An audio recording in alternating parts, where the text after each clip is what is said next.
നാദം, തനിമയുടെ രാഗം, കനവിലൊരു നാളം. പ്രകാശനായ പ്രകാശിക മലങ്കരദർശൻ.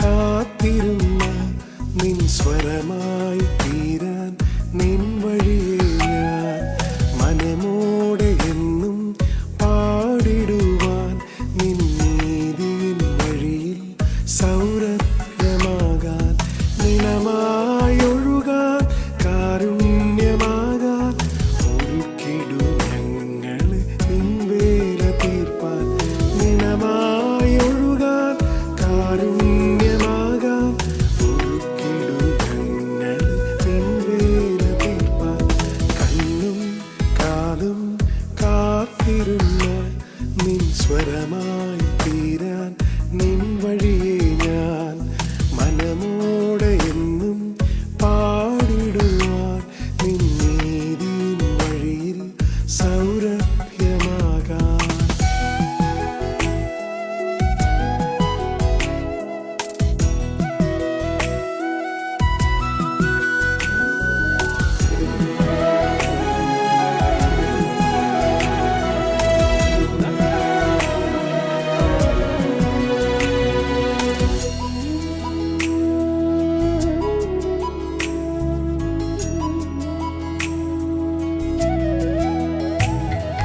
നീതിയിൻ ശരിവഴികൾ കാട്ടാൻ സ്നേഹത്തിൻ പുതുനിയമം നൽകി. നീതിയിൻ ശരിവഴികൾ കാട്ടാൻ സ്നേഹത്തിൻ പുതുനിയമം നൽകി. രണ്ടാമനായി പരാജിതനായി, രണ്ടാമനായി പരാജിതനായി ബലിയായി മാറിയ തവ സ്നേഹമേ കണ്ണും കാതും കാത്തിരുന്ന നിൻ സ്വരമായി തീരാൻ നിൻ വഴിയെ ഞാൻ മനമോടെ എന്നും പാടിടുവാൻ നിൻ നീതിയിൻ വഴിയിൽ സൗരഭ്യമാകാൻ.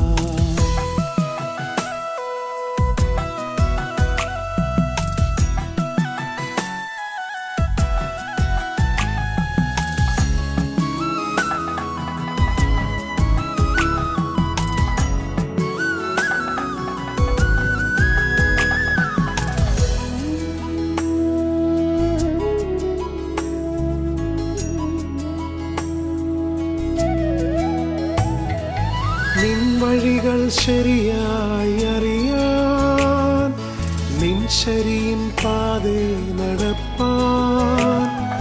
നിൻ വഴികൾ ശരിയായി അറിയാൻ നിൻ ശരിയിൻ പാതേ നടപ്പാൻ.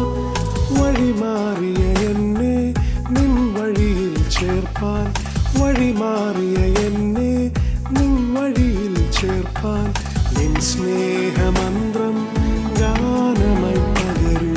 കണ്ണും കാതും കാത്തിരുന്ന നിൻ സ്വരമായി തീരാൻ നിൻ വഴിയെ ഞാൻ മനമോടെ എന്നും പാടിടുവാൻ നിൻ നീതിയിൻ വഴിയിൽ സൗരഭ്യമാകാൻ നിണമായി ഒഴുകാൻ കാരുണ്യമാകാൻ ഒരുക്കിടു ഞങ്ങളെ നിൻ വേല തീർപ്പാൻ നിണമായി ഒഴുകാൻ കാരുണ്യമാകാൻ ഒരുക്കിടു ഞങ്ങളെ നിൻ വേല തീർപ്പാൻ കണ്ണും കാതും കാത്തിരുന്ന നിൻ സ്വരമായി തീരാൻ നിൻ വഴിയെ ഞാൻ മനമോടെ എന്നും പാടിടുവാൻ നിൻ നീതിയിൻ വഴിയിൽ സൗരഭ്യമാകാൻ.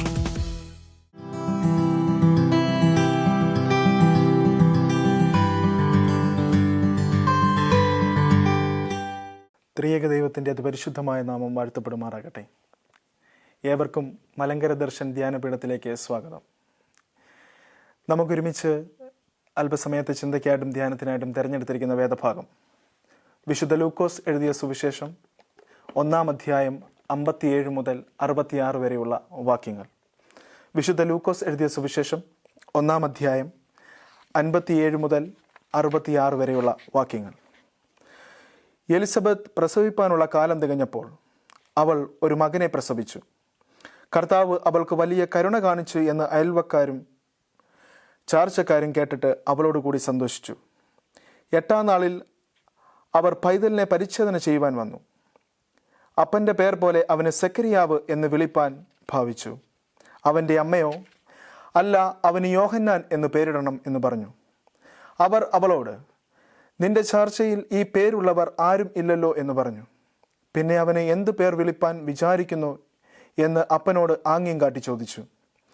അവൻ ഒരു എഴുത്തുപലക ചോദിച്ചു. അവൻ്റെ പേർ യോഹന്നാൻ എന്ന് എഴുതി. എല്ലാവരും ആശ്ചര്യപ്പെട്ടു. ഉടനെ അവൻ്റെ വായും നാവും തുറന്നു. അവൻ സംസാരിച്ച് ദൈവത്തെ സ്തുതിച്ചു. ചുറ്റും പാർക്കുന്നവർക്ക് എല്ലാം ഭയമുണ്ടായി. യഹൂദ്യ മലനാട്ടിൽ എങ്ങും ഈ വാർത്തയൊക്കെയും പരന്നു. കേട്ടവർ എല്ലാവരും അത് ഹൃദയത്തിൽ നിക്ഷേപിച്ചു. ഈ പൈതൽ എന്താകും എന്ന് പറഞ്ഞു. കർത്താവിൻ്റെ കൈ അവനോടുകൂടെ ഉണ്ടായിരുന്നു. കണ്ണുകളെ അടയ്ക്കാം, പ്രാർത്ഥിക്കാം. നിത്യനായ ദൈവമേ, വാഴ്ത്തപ്പെട്ട സ്വർഗീയ നല്ല പിതാവേ, അനുഗ്രഹീതമായ ദിവസത്തിനായി സമയത്തിനായി ഞങ്ങൾ നിന്നെ സ്തുതിക്കുന്നു, സ്തോത്രം ചെയ്യുന്നു. അബ്ബാ പിതാവേ എന്ന് വിളിച്ച് പ്രാർത്ഥിപ്പാൻ തക്കവണ്ണം ഞങ്ങളുടെ ആയുസ്സിനെ, ആരോഗ്യത്തെ വീണ്ടും ഒരു ദിവസം കൂടി നീ മാറ്റിവെച്ച വലിയ കൃപയ്ക്കായിട്ട് ഞങ്ങൾ നിന്നെ സ്തുതിക്കുന്നു, സ്തോത്രം ചെയ്യുന്നു. തമ്പുരാനെ, ലോകം മുഴുവൻ ഒരു പ്രതിസന്ധിയുടെ കാലഘട്ടങ്ങളിലൂടെ കടന്നു പോകുമ്പോൾ അങ്ങയെ സ്തുതിപ്പാൻ, അങ്ങയെ ആരാധിപ്പാൻ നീ ഞങ്ങൾക്ക് ഒരു അവസരം കൂടി തരുന്നതിനായി സ്തോത്രം. അപ്പോൾ അല്പസമയം ഞങ്ങൾ അങ്ങയുടെ വചനത്തിന് മുമ്പിലായിരിക്കട്ടെ. അങ്ങയുടെ വചനത്തിൻ്റെ മർമ്മങ്ങളെ തിരിച്ചറിയുന്നതിന് ആവശ്യമായ ജ്ഞാനവും അറിവും വിവേകവും ഞങ്ങൾക്ക് തരണം. അപ്പോൾ ആ ബലഹീനനും മഹാപാപിയുമാകും ദാസൻ നീ വിളിച്ച് വേർതിരിച്ചിരിക്കുന്ന ജനത്തിൻ്റെ മധ്യത്തിൽ അങ്ങയുടെ വചനവുമായി നിൽക്കുമ്പോൾ അങ്ങ് ആഗ്രഹിക്കുന്നത് പറയുവാൻ അടിയുടെ നാവുകളെ നീ ബലപ്പെടുത്തണം. നിന്റെ പരിശുദ്ധാത്മാവിനാൽ നിന്റെ ജനത്തെയും ബലഹീനായ ദാസനെയും താങ്ങിക്കൊള്ളണം. പ്രാർത്ഥന കേൾക്കുന്നതിനായി സ്തോത്രം.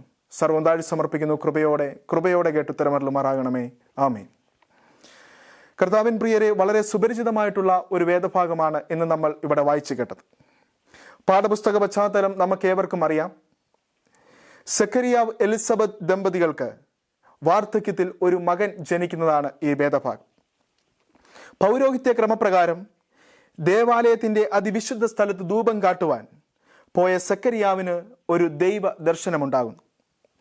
പുരോഹിതനായ സെക്കരിയാവിന് ഗബ്രിയേൽ ദൂതൻ പ്രത്യക്ഷപ്പെട്ട് ക്രിസ്തുവിൻ്റെ മുന്നോടിയായ യോഹന്നാൻ സ്നാപകന്റെ ജനനത്തെക്കുറിച്ച് മുന്നറിവ് നൽകി.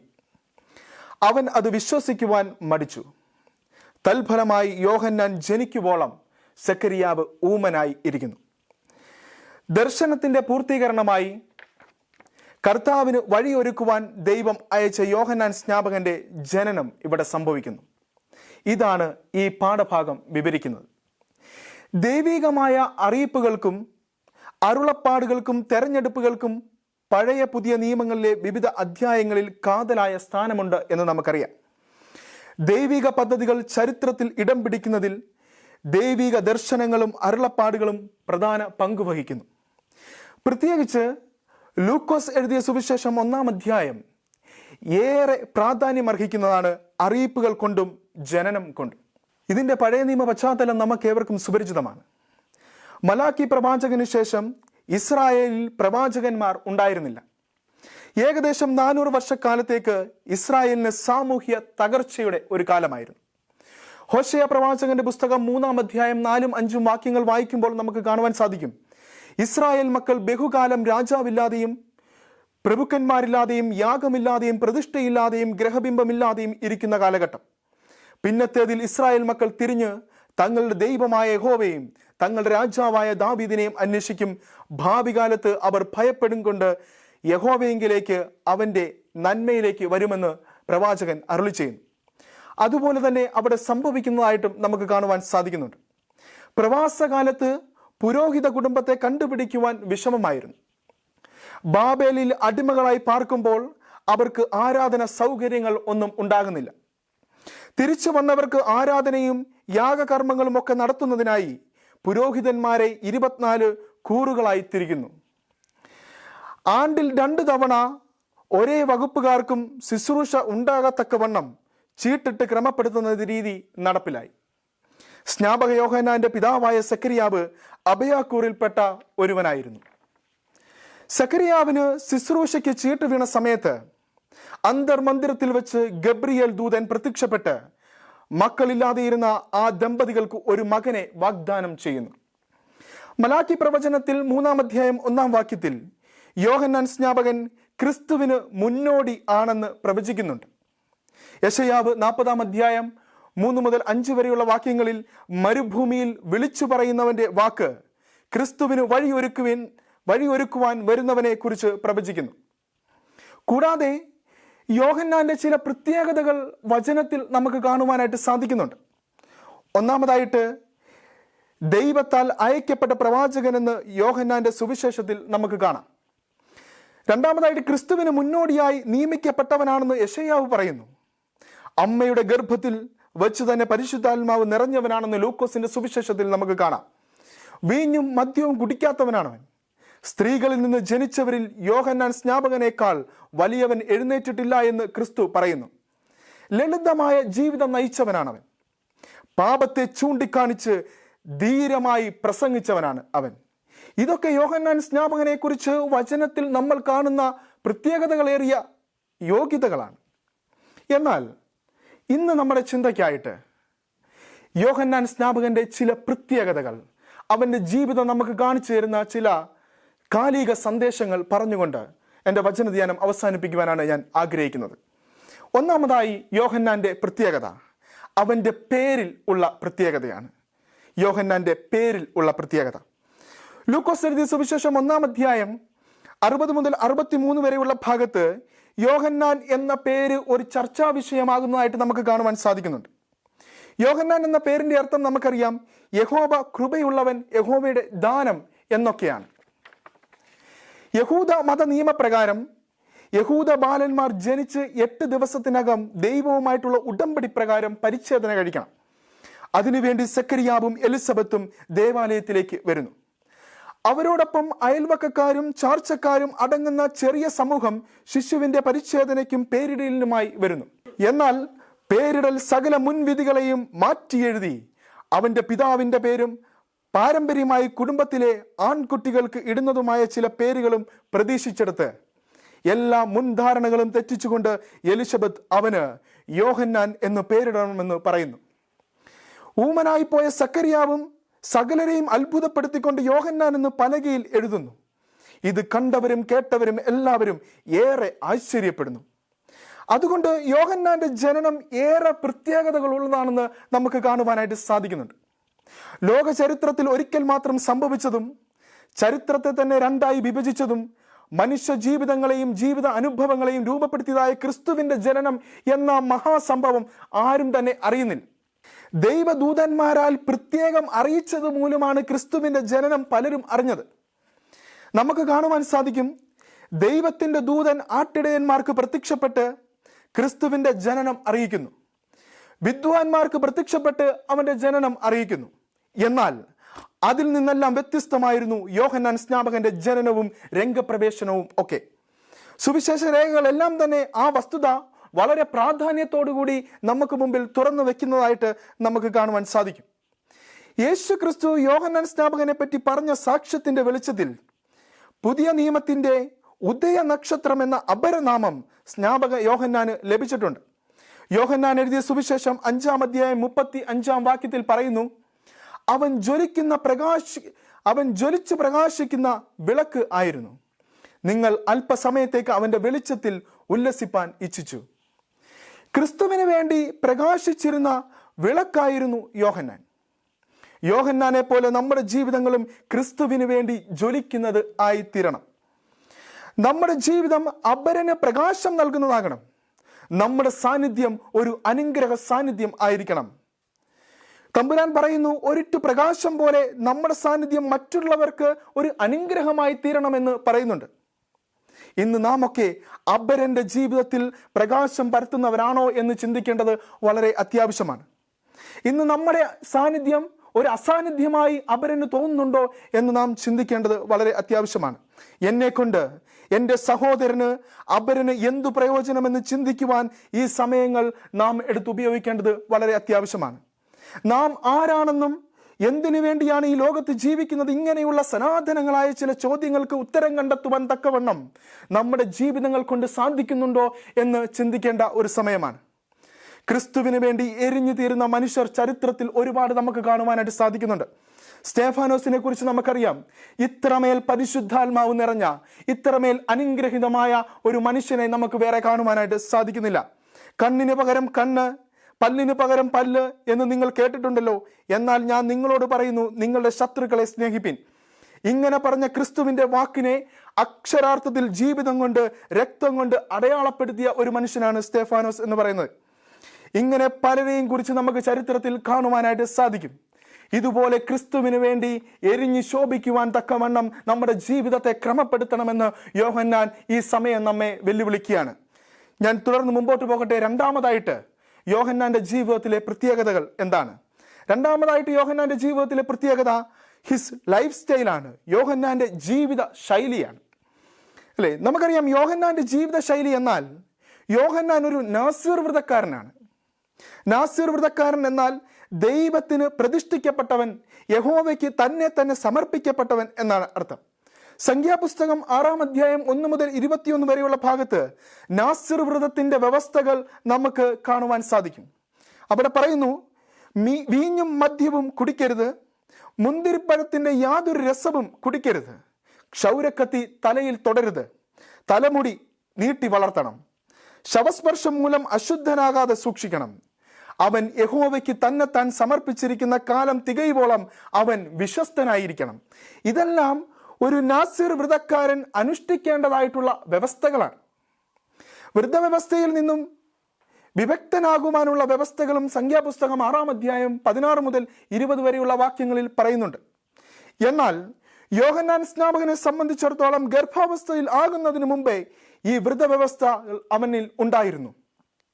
അത് ലൂക്കോസ് എഴുതിയ സുവിശേഷം 1-ാം അധ്യായം 15-ാം വാക്യത്തിൽ നമുക്ക് കാണുവാനായിട്ട് സാധിക്കും.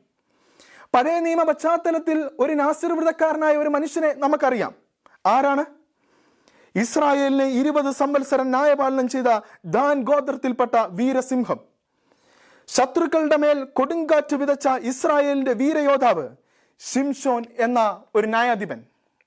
ന്യായാധിപന്മാരുടെ പുസ്തകം 13 മുതൽ 16 വരെയുള്ള അധ്യായങ്ങളിൽ ശിംശോനെ കുറിച്ച് നമുക്ക് കാണുവാനായിട്ട് സാധിക്കുന്നുണ്ട്. ദലീല എന്ന ഫെലിസ്ത്യ സുന്ദരിയുടെ മുമ്പിൽ ജീവിത വ്രതശുദ്ധിയെ നഷ്ടപ്പെടുത്തി നാസിർ വ്രതം തകർത്ത് ജീവിതത്തിൽ ദൈവിക സാന്നിധ്യത്തെ ഇല്ലാതെയാക്കിയ ഒരു മനുഷ്യൻ. എന്നാൽ യോഹന്നാന്റെ ജീവിതശൈലി നാസിർ വ്രതശുദ്ധിയോട് കൂടിയുള്ളതായിരുന്നു. അവൻ യഹോവയോട് അവന്റെ ജീവിത ശൈലി കൊണ്ട് അവൻ വിശുദ്ധി പുലർത്തിയവനാണ്. കൂടാതെ യോഹന്നാൻ സ്നാപകന്റെ വസ്ത്രരീതിയെക്കുറിച്ച് പരിശോധിച്ചാൽ നമുക്ക് കാണുവാൻ സാധിക്കും. എന്താണ്? മത്തായി എഴുതിയ സുവിശേഷം 3-ാം അധ്യായം 4-ാം വാക്യം വായിക്കുമ്പോൾ അവിടെ പറയുന്നു, അവൻ ഒട്ടക രോമം കൊണ്ടുള്ള ഉടുപ്പും അരയിൽ തോൽവാറും ഉള്ളവരായിരുന്നു. അവന്റെ ആഹാരമോ വെട്ടിക്കിളിയും കാട്ടുതേനും. 11-ാം ലേവ്യ പുസ്തകം 11-ാം അധ്യായം 22-ാം വാക്യം നോക്കിയാൽ കാണുവാൻ സാധിക്കും, വെട്ടിക്കിളിയെ ഭക്ഷിപ്പാൻ ന്യായപ്രമാണം അനുവദിച്ചിരുന്നു. എന്നാൽ യോഹന്നാന്റെ താമസ സൗകര്യം നോക്കുക. അവൻ താമസിച്ചത് പ്രദേശത്താണ്. ഇവിടെ മരുഭൂമി എന്ന് പറയുന്നത് മണലുകൾ നിറഞ്ഞതല്ല, പാറക്കെട്ടുകളും ഗുഹകളും നിറഞ്ഞ വിജനമായ പ്രദേശമാണ് അർത്ഥമാക്കുന്നത്. വേദപുസ്തക പണ്ഡിതാക്കൾ പറയുന്നു, ഇങ്ങനെയുള്ള സ്ഥലങ്ങളിലാണ് കുമ്രാൻ സമൂഹം ജീവിച്ചിരുന്നത് എന്ന്. സ്നാപക യോഹന്നാൻ ഈ സമൂഹത്തിലെ ഒരു അംഗമായിരുന്നു എന്ന് പലരും പറയുന്നു. വേഷത്തിനും ജീവിതത്തിനും ഇണങ്ങുന്ന വിധം പരുക്കം ഭാഷണമായിരുന്നു യോഹന്നാൻ്റേത്. ഇതൊക്കെയാണെങ്കിലും യോഹന്നാൻ ജനശ്രദ്ധ ആകർഷിച്ച ഒരു മനുഷ്യനാണ്.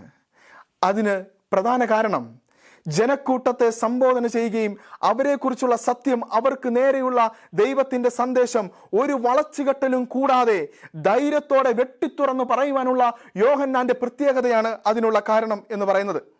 മത്തായി എഴുതിയ സുവിശേഷം 3-ാം അധ്യായത്തിൽ കാണുവാൻ സാധിക്കും, പരീശന്മാരും സദൂക്യരും സ്നാനമേൽക്കുവാൻ വരുമ്പോൾ സർപ്പസന്തതികളെ എന്ന് വിളിച്ചാണ് അവരെ അഭിസംബോധന ചെയ്യുന്നത്. അർത്ഥമില്ലാത്ത ആത്മീയ സംതൃപ്തിയിൽ നിന്ന് മുക്തരാകുവാൻ അവരോട് പറയുന്നു. ദൈവം ന്യായം നടത്തുവാൻ പോകുന്നു, കാലം അടുത്തിരിക്കുന്നു, ഇപ്പോൾ തന്നെ വൃക്ഷങ്ങളുടെ ചുവട്ടിൽ കോടാലി വെച്ചിരിക്കുന്നു. അതുകൊണ്ട് സർപ്പസന്തതികളായുള്ളവരെ, നിങ്ങൾ വരുവാനുള്ള ദൈവകോപത്തിൽ നിന്ന് ഒഴിഞ്ഞു പോകുവിൻ എന്നാണ് യോഹന്നാൻ അവരോട് പറയുന്നത്. ദൈവത്തിൻ്റെ ഇഷ്ടമറിഞ്ഞ് ജീവിക്കുവാൻ നിങ്ങൾ സന്നദ്ധരാകുവിൻ. ഇതായിരുന്നു യോഹന്നാന്റെ സന്ദേശം. ഇത് യോഹന്നാൻ പരീശന്മാരോട് മാത്രമല്ല പറയുന്നത്, ഇന്ന് ഉറങ്ങിയും തൂങ്ങിയും ഇരിക്കുന്ന സഭകളോടുകൂടിയാണ് ഇത് യോഹന്നാൻ പറയുന്നത്. ആരാധന ജീവിതത്തിൽ വല്ലാണ്ട് അളവ് വ്യത്യാസം കാണിക്കുന്നവരാണ് ഇന്നത്തെ സമൂഹം. പ്രാർത്ഥന ജീവിതങ്ങളും ഉപവാസങ്ങളും നഷ്ടപ്പെടുത്തി ജീവിതത്തിന്റെ മേന്മകൾക്ക് വളരെ പ്രാധാന്യം കൊടുക്കുമ്പോൾ യോഹന്നാന്റെ ഈ വാക്കുകൾ ഇന്ന് നമ്മൾ ഓർക്കേണ്ടത് വളരെ അത്യാവശ്യമാണ്. അല്ലെങ്കിലും ഈ ലോകത്തിൽ വലിയവനാകണമെങ്കിൽ വചനം വായിക്കേണ്ടതില്ലല്ലോ, പ്രാർത്ഥിക്കേണ്ടതില്ലല്ലോ, ഉപവസിക്കേണ്ടതില്ലല്ലോ. ഇങ്ങനെ ചിന്തിക്കുന്നവരോടാണ് യോഹന്നാൻ പറയുന്നത്, സർപ്പസന്തതികളെ, വരുവാനുള്ള നിങ്ങളുടെ കോപത്തെ ഒഴിഞ്ഞ് ദൈവത്തിന് മുമ്പിൽ ഇനി മുതൽ മുട്ടുകുത്തി പ്രാർത്ഥിക്കുവാനായിട്ട് യോഹന്നാൻ നമ്മളോട് ആഹ്വാനം ചെയ്യുകയാണ്.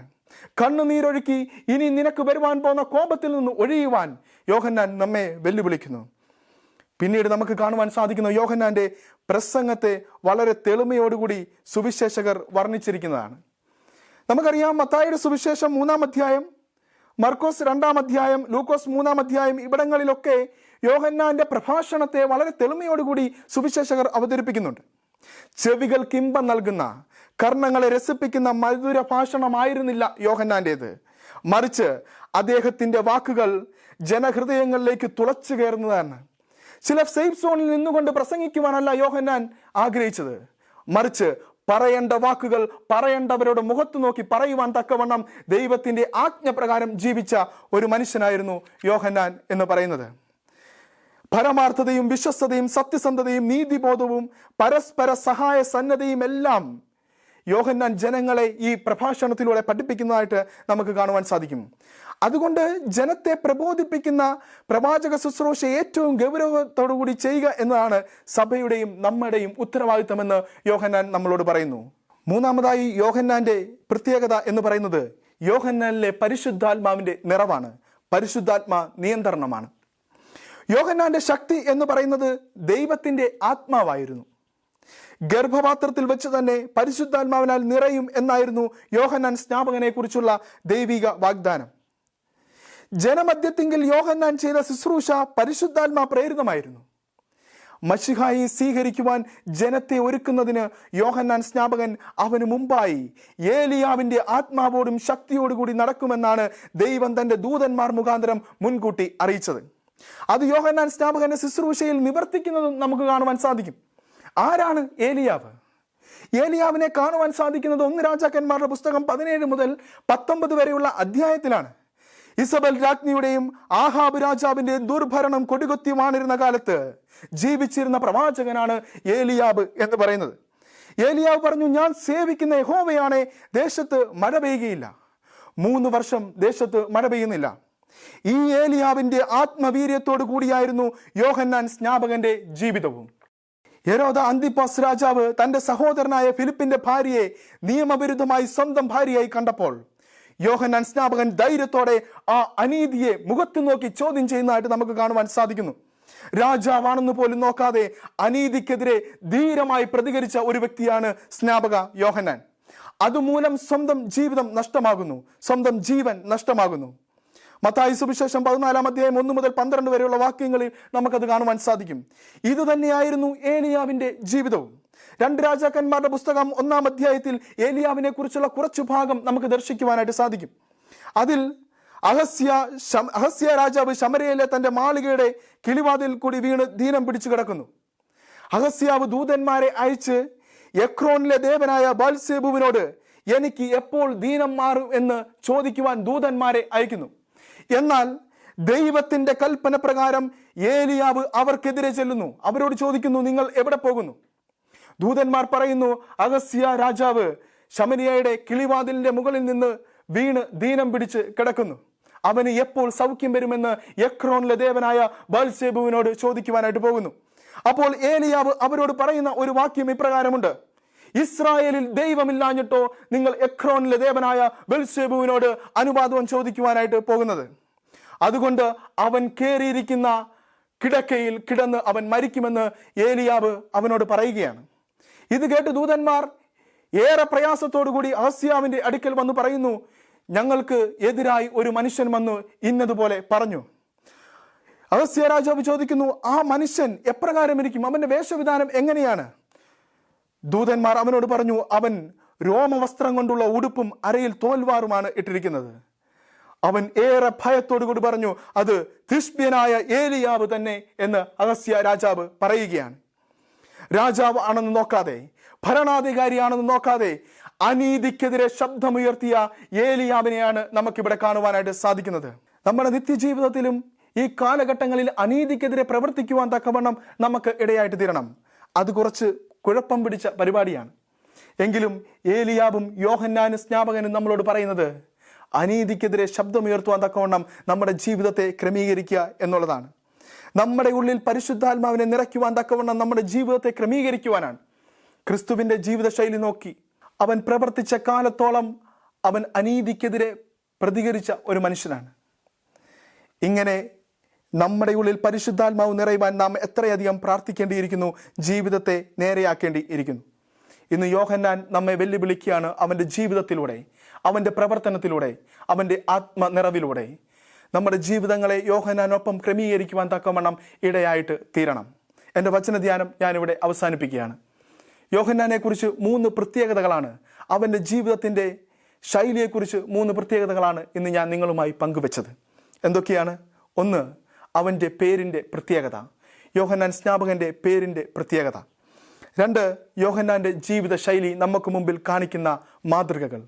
3, യോഹന്നാനിലെ പരിശുദ്ധാത്മാവിൻ്റെ നിറവ്. ഇപ്രകാരം ധന്യമായി ജീവിക്കുവാൻ കർത്താവ് നമ്മെ സമൃദ്ധമായി അനുഗ്രഹിക്കട്ടെ.